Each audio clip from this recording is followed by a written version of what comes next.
সারাদিন কাঠফাটা রোদ আর রাত্রের বেলা একটুখানি বৃষ্টি নামমাত্র, এটা কোনো মানে হয় বলো তো? নমস্কার, আমি চন্দ্রিমা। দেখতে পাচ্ছ আজকের কাদেরকে নিয়ে মাঠে যাচ্ছি। হ্যাঁ, আজকের এই চুনো পুঁটিগুলোকে নিয়ে মাঠে যাচ্ছে। ওগুলো পুকুরে ফেলা হবে, তো চলো যাওয়া যাক মাঠের দিকে। ওগুলো তো মা নিয়েছে, আমার হাতেও কিন্তু জিনিসপত্র ছিল। আমি, মা, দিদা তিনজনে তো গল্প করতে করতে মাঠে চলে এসেছি। বাগানেতে এসেই প্রথম মাছগুলোকে খেতে দেওয়া হলো। তারপর যাবো আমরা করমচা তুলতে। তো তখন তো কোনো ক্লিপস নিইনি, কেননা আমি এক জায়গায় ছিলাম আর ফোন আর এক জায়গায় ছিল। কোনো ক্লিপস নেওয়া হয় না, আমাদের তো কাজ ওইসব হয়ে গিয়েছে। করমচা তুলে দেখাচ্ছে তোমাদের আম গাছগুলোকে, যে দেখো একটাও আম নেই, সব চুরি করে নিয়ে চলে গিয়েছে।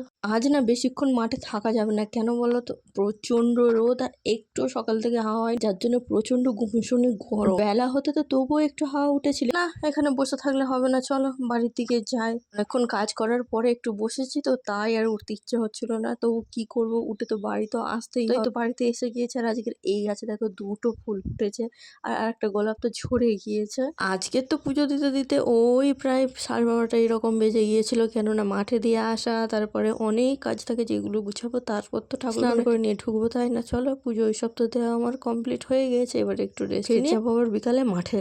এই তো আমরা বিকেলবেলা মাঠে বেরিয়ে পড়েছি, আর তখনও পর্যন্ত দেখতে পাচ্ছ কি রকমের গরম আর রোদ। তো মাছ কটাকে খাবার দিয়ে এবার চলো জল তুলে নিয়ে যাওয়া যাক। এইবার হচ্ছে যে ছুটোছুটি কাণ্ড, কেন এই গাছগুলোতে এতটাই বন জঙ্গল যে কোথাও ধীর স্থির হয়ে দাঁড়ানোই যায়। একবার এ মাথা একবার ও মাথা ছুটোছুটি করে করমচা তুলতে হয়েছে। এই গাছগুলো যে কি ধরনের ফাজিল গাছ ধারণা করতে পারবে না। ওদেরকে যতবারই পরিষ্কার করে দেওয়া হয় না, ততবারই ওরা গাছের উপরে উঠে পড়ে। ওদের অভ্যাসটা এইরকম। তারপর সুন্দর চাঁদ দেখতে দেখতে চলে আসলাম বাড়িতে। আর বাড়িতে এসে তো খবর দেখা তো মা, সন্ধ্যার দিকে এসে গেল বৃষ্টি। সে যা বৃষ্টির ছিঁড়ি, 2 মিনিট হয়ে তো বন্ধ হয়ে গিয়েছে। একটু ভালোভাবে যদি ঝড়টা হতো তো ওর একটু পরিবেশটা ঠান্ডা থাকতো। 2 ফোঁটা বৃষ্টি হলো, আবার যেই কি সেই গরম গুমসুম। তো সারাদিনটা এইভাবে গরমে জলে রোদে বৃষ্টিতে কাটলো। আজ এতটাই, দেখা হবে অন্য কোনো একটি ভিডিওতে।